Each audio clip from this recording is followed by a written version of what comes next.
একটা ঝামেলা গেছে এক সংসারে, বললেন ওরা দুই ভাই মা বাবা 4 জন লোক, চলুক।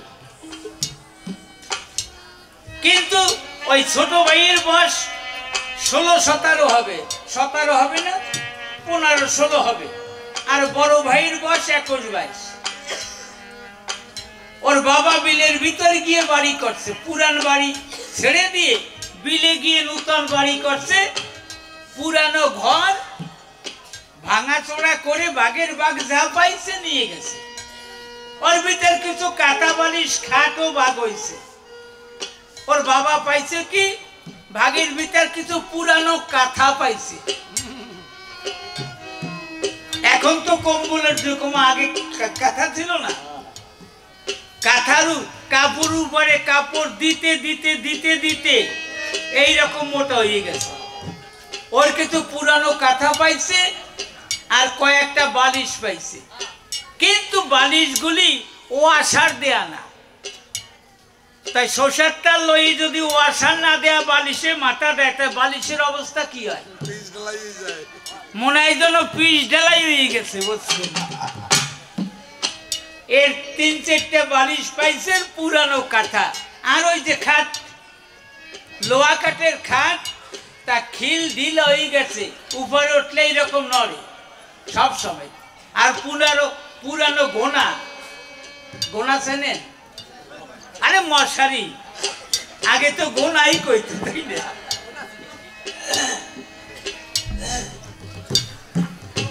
ওরা দুই ভাই বারান্দায় ওই খাটে থাকে, খুলে পড়ে সবার বাকি। হঠাৎ ফাল্গুন মাসে বড় ভাই বিয়ে হয়ে গেছে। শ্বশুর কন্যা পক্ষ এসে দেখতে পাচ্ছে যে জামাইয়ের খাট নাই, ভালো একটা শক্ত খাটের ব্যবস্থা করছে, জানে যে লাগবে আনে। এখন দাদা বৌদি এক খাটে, মা বাবা এক খাটে, আর ওই ছেলেটা এক খাটে থাকে একা একা। হঠাৎ চৈত্র মাত্রে সংক্রান্তির সময় 13-14 বছর বয়সের বিয়ে নিয়েছি। বয়সে খামে কান্তায় মিশে গেছে। আর বড় বৌদি রান্না করতে রান্না করে গেছে। এখন ওই বিয়েনের সঙ্গে গল্প করতে করতে রামায়ণ মহাভারতের দেশ পার হয়ে গেছে। এই সময় ছেলেটার চিন্তা আইছে, হায় রে, বেলা তো পশ্চিম দিকে যায়, কিন্তু সমস্যাটা একটা দেখা দেয়। খাট মাত্র 3 খাট, এক খাটে দাদা বৌদি, আর এক খাটে মা বাবা, আর এক খাটে ছেঁড়া মশারি, প্লাস্টার করা বালিশ। এতে আমি থাকি, কিন্তু বিআইন আইছে, বিআইন সবে আনে কোথায়, বাড়ি টেনশন আইছে। এখন একা একা বলতেছে, খাট মাত্র 3 খান, এক খাটে দাদা বৌদি, আর এক খাটে আমি, আর এক খাটে মা বাবা। বিআইন আইছে, বিআইন সবে আনে কোথায়? ওই সুর বৌদির কানে গেছে। বৌদি কয়, ও ছোট কর্তা, কি কও? কয়, না বৌদি, খুব টেনশনে আছি। কয়, তোমার টেনশনটা কি? আমার বোনের সাথে গল্প করতেছ, টেনশন কি? কয়, এখন না তো, রাইতে টেনশন। কয়, রাইতে টেনশন মানে? কয়, দিনে তো গল্প করে কাটালাম, রাতে ঘুমান লাগবে না? তুমি আর দাদা তো এক খাটে যাবানে, মা বাবা যাবানে এক খাটে, আর আমি থাকবো না এক খাটে, কিন্তু বিআইন থাকবে না কোন খাটে? বৌদি একটু রস করে কয়, কি কেন, যদি খাট না পায় তোমার খাটে যাবে না? কয়, যাক, একটা ঝামেলা তো গেল।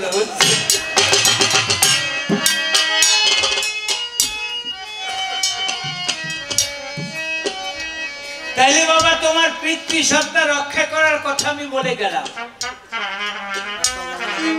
একটা ঝামেলা গেছে। চাবি আছে, কথা নেও।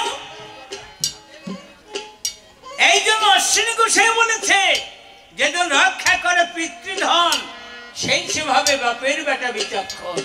পিতৃধনের উপরে হরিধন বিরাজ করে, নিয়ে রাশেশ্বরী রাজবিহারী মহারাজ করে। যে পিতৃধন খর্ব করে অধপেতে অভাজন, যেজন রক্ষা করে পিতৃধন, সেই সেভাবে বাপের বেটা বিচক্ষণ।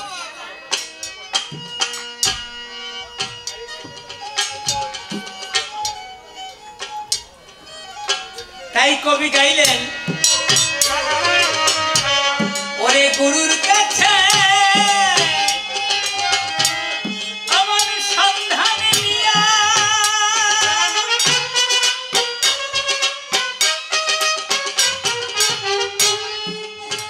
আমার গুরুর কাছে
কবি বলেছে কি, থাকিলে শিশুর স্বভাবে পড়বি না কোনো অভাব। কথাটা অত্যন্ত ধ্রুব সত্য, তাই না বাবু? অনেক জনম দুঃখিনী মা আছে, গৃহে অন্যের সংস্থান নাই, অথচ সন্তানকে বাঁচানোর জন্য মায়ের স্তনে দুগ্ধের কিন্তু কোনো অভাব থাকে না। কি বাবা থাকে? শিশু হলে তার কোনো অভাব থাকে না। আমরা যদি বিশ্ব স্রষ্টার কাছে অবদিয়া শিশুর স্বভাব গ্রহণ করতে পারি, করি মানা, আমাদের যা যা প্রয়োজন ভগবান তিনি আমাদের দান করবে, আমাদের কোনো অভাব থাকবে। তাই কবি গাইলেন, পরে থাকিলে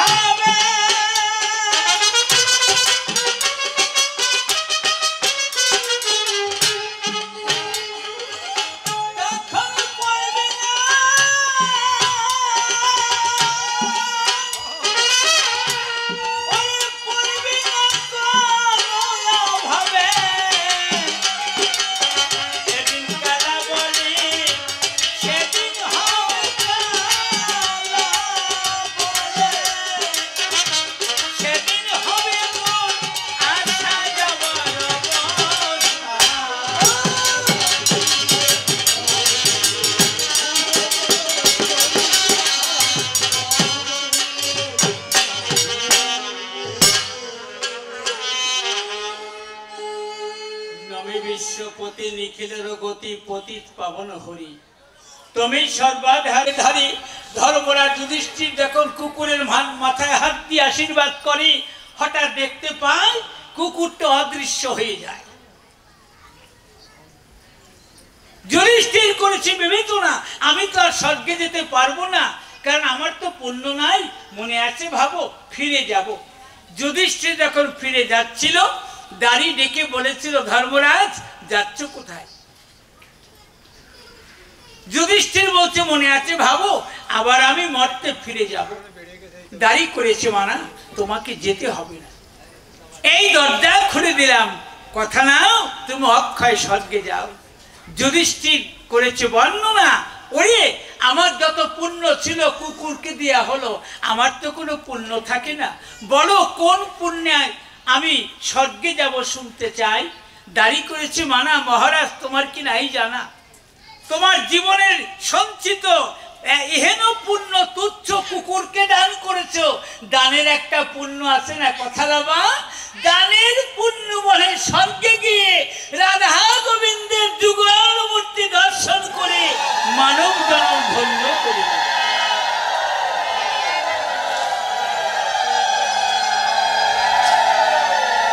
কি বলবো আপনাদের ধারে, যুধিষ্ঠির যখন দাঁড়ালো স্বর্গপুরে, আমি কৃষ্ণ নটবরে করলাম মানা, দাদা তোমার জন্য স্বর্গ না, তোমার জন্য নরক। স্বর্গে এলে কিসের দায়? যুধিষ্ঠির ডাক দিয়ে কয়, ওখানেই আমি তো স্বর্গে আসার মতো কাজ করেছি, আমি তো ব্রহ্মচর্য রক্ষা করেছি, আমি ধর্ম পালন করেছি, পরনারীকে মাতৃজ্ঞান করেছি, আমি তো জীবনে মিথ্যা বলি নাই, তাই তো স্বর্গে এলাম কানাই। হঠাৎ কৃষ্ণ বলছে, ও দাদা কেন গুরুর কাছে মিথ্যা বলছিল না? অশ্বত্থম হতে ইতি গজ। যুধিষ্ঠির চোখের জল ছেড়ে দিয়ে বলছে, কানাই রে, সেদিন তো তুই আমাকে বলতে বলেছিলি, তাই বলেছিলাম।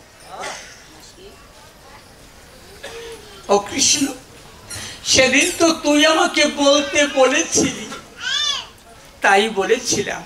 আমি বললাম, দাদা সেদিন আমি বলতে বলেছিলাম তাই বলেছিলে? ও সেদিন তোমার রাজ্যে লোভ ছিল। আমি সেই কৃষ্ণ বলছি নরকে যাও, আজকে নরকের ভয়। সেদিন আমাকে মান্য দিয়েছিল, আজকে মানবে না। কৃষ্ণের পাদুখানা জড়িয়ে ধরে যুধিষ্ঠির বলেছে ব্যথার সুরে, কানাই রে, ও কানাই, তোর খেলা জগতে কেউ বোঝে না। তোর কথাই কুরুক্ষেত্রে আমি মিথ্যে বলেছি, আজ তোর কথাই আমি অনন্তকাল নরকে রব। কিন্তু শোন প্রাণ মাধব, এটুক মাত্র প্রার্থনা, কানাই আমি অনন্তকাল নরকে যাই তাতে আপত্তি নাই, কিন্তু নরকে গিয়েও যেন মধুমাখা কৃষ্ণ নাম আমি না ভুলি, এটুক মাত্র শুনতে চাই।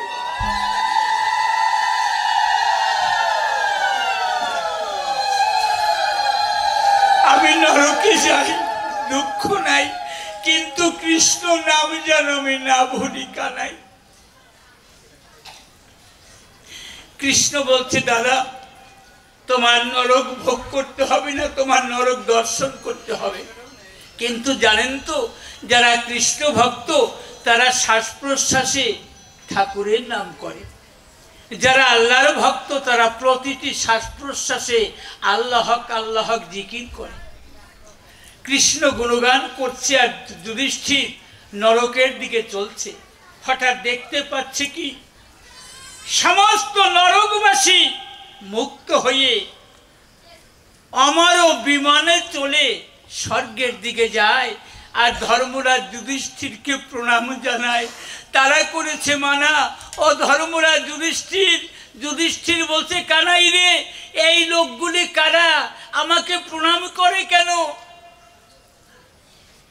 হঠাৎ লোকগুলি বলছে, ধর্মরাজ করি মানা, আমরা পাপী তাপী ছিলাম, তোমার মতো পরম ভক্তের মুখে কৃষ্ণ নাম শ্রবণ করে, তোমার মতো ভক্তকে দর্শন করে আমরা অক্ষয় স্বর্গে চলে যাই, আর আমাদের জীবনের কোনো কষ্ট থাকে না।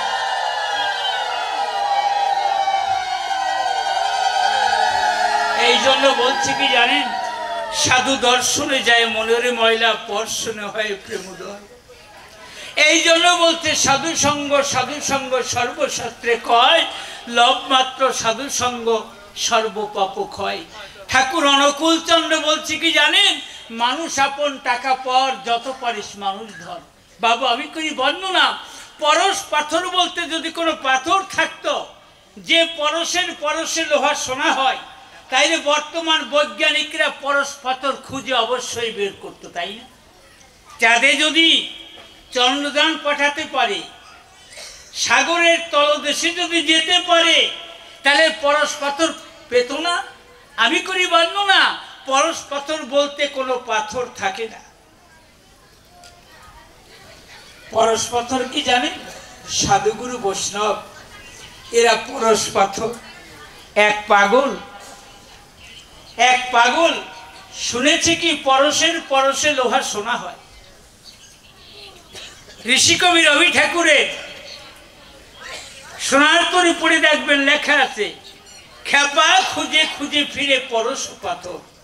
এক পাগল শুনেছে পরশের পরশে লোহা সোনা হয়। পাগল ভাবছে মনে আছে, ভাবো আমি গলায় একটা সোনার শিকল দিয়ে পরশ পাথর খুঁজতে যাব, নুড়ি খণ্ড যত পাবো শিকলে ঠেকাবো, যদি সোনা হয় তাহলে ঠিক পাবো এইটা পরশ পাথর, বাড়িতে এনে লক্ষ লক্ষ মন লোহায় সোয়াই দিয়ে আমি বড় লোক হব।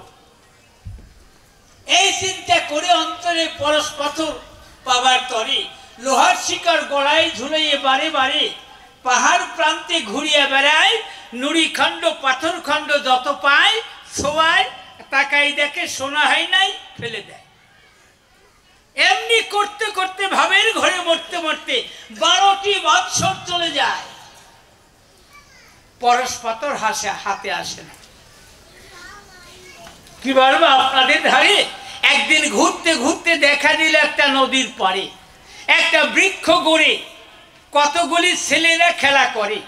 হঠাৎ ছেলেরা দেখতে পায় ওখানে তো নুড়ি খণ্ড নাই, ঢিল হাতে নিয়ে শিকলে শোয়াইয়ে ফেলাই দেয়। একটা ছোট্ট বালক গিয়ে বলেছে, ও পাগল কি করো?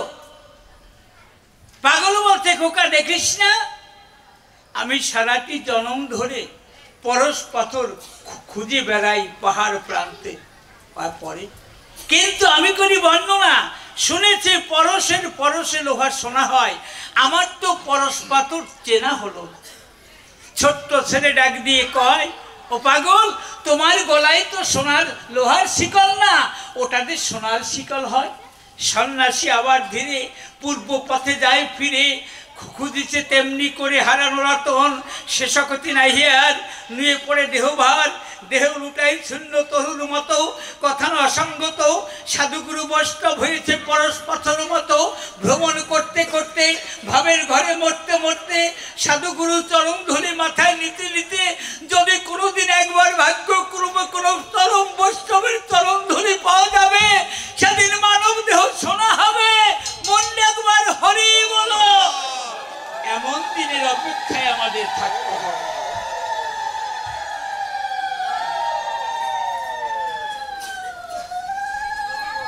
যারা যুধিষ্ঠিরকে নরকে পাঠালাম কেন?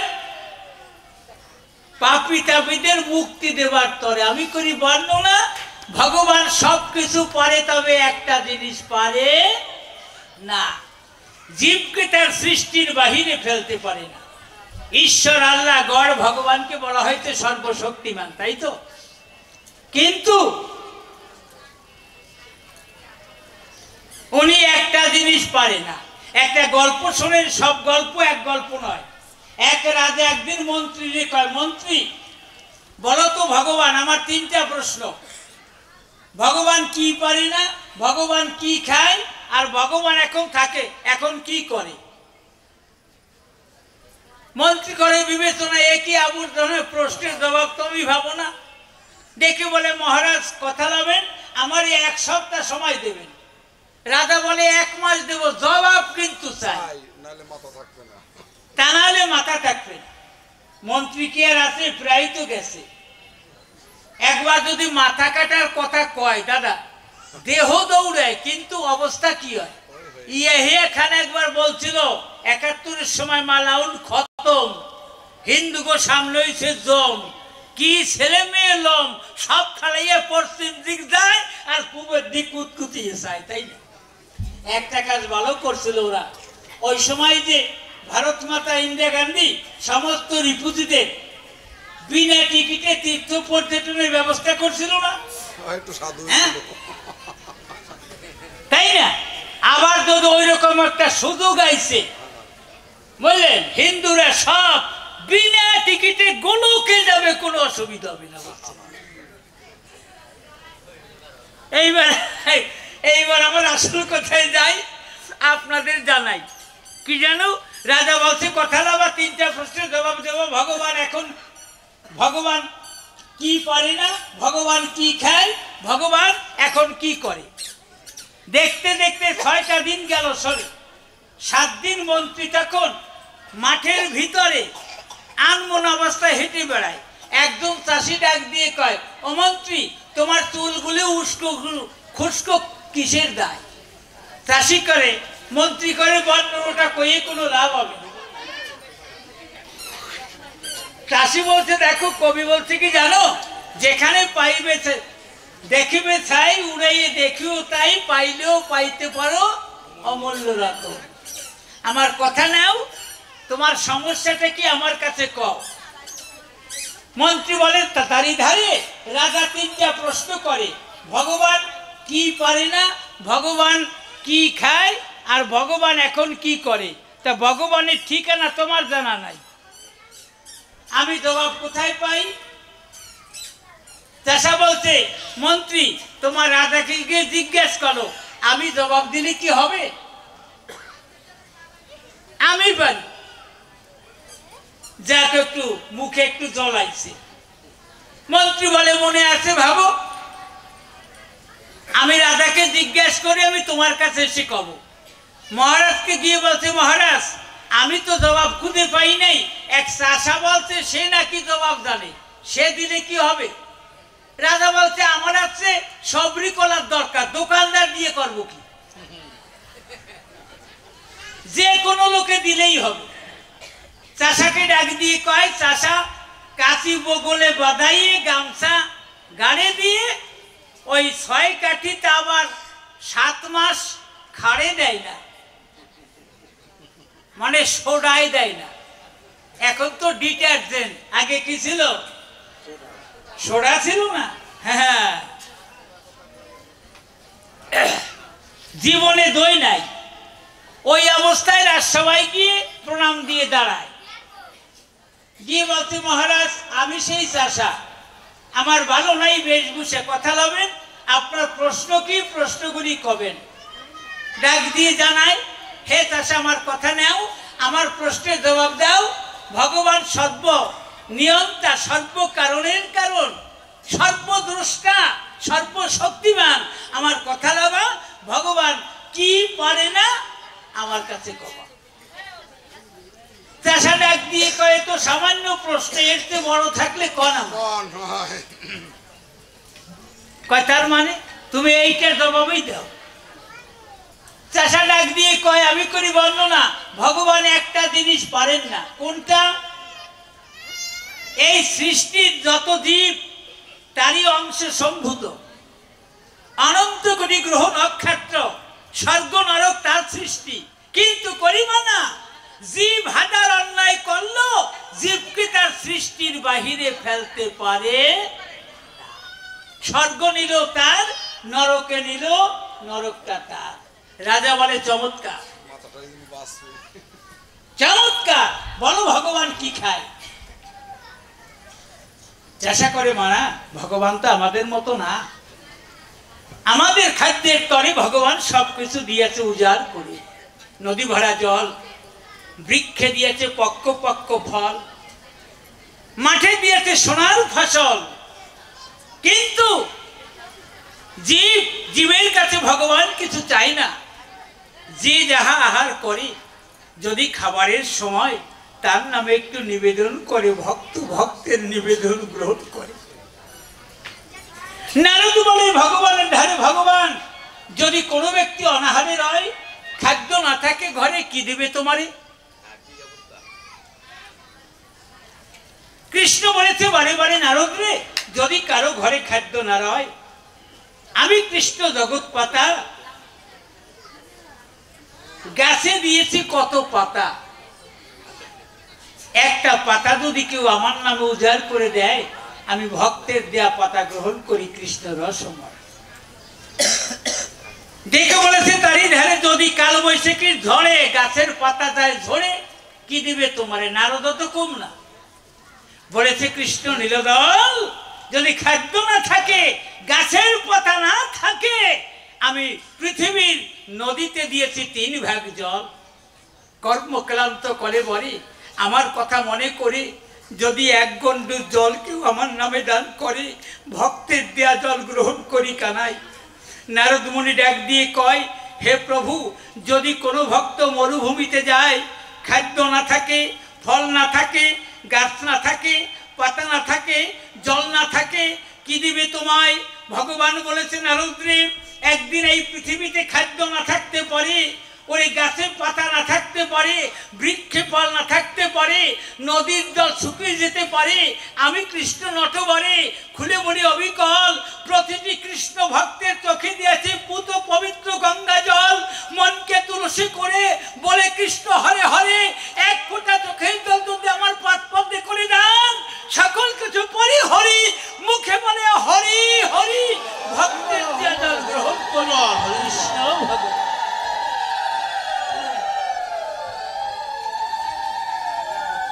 রাজা বলে, চমৎকার, উত্তম জবাব। এইবার বলো ভগবান কি, এখন কি করে? চাষা করে মানা, মহারাজ, যে লোক প্রশ্ন করে সে ছোট, না যে জবাব দেয় সে ছোট। ডাক দিয়ে চাষা কয়, রাজা কয়, যে প্রশ্ন করে সে তো ছোট হয়, জানে না বলেই তো প্রশ্ন করে। তাহলে যে জবাব দেয় সে কি পণ্ডিত? পণ্ডিতের আসন কোথায়? বলতে সিংহাসনে। কয়, কথা বলবেন, আমি জবাবদাতা, আমি পণ্ডিত, আপনি রাজ সিংহাসন ছাড়িয়ে এইখানে দাঁড়াইয়ে ওই সিংহাসন আমারে দেবেন। রাজা অগ্রপশ্চাৎ বিবেচনা না করে সিংহাসন থেকে এলো তখন নিম্নাধারে, ওই ছেঁড়া গামছা দিয়ে ঘাড়ে। চাষা যখন সিংহাসনে বসতে চায়, ডাক দিয়া চাষা কয়, মহারাজ, ভগবান গীতায় বলেছে নরানান্ত নরধিপম, আমি নরের মধ্যে রাজা। ভগবানের পদচিহ্ন রাজ সিংহাসনে রয়, আমার কাছে বলেন দেখি, এই ছেঁড়া কাপড়ে ওই সিংহাসনে বসা যায় নাকি? তাইলে কি ভগবানের মান রয়?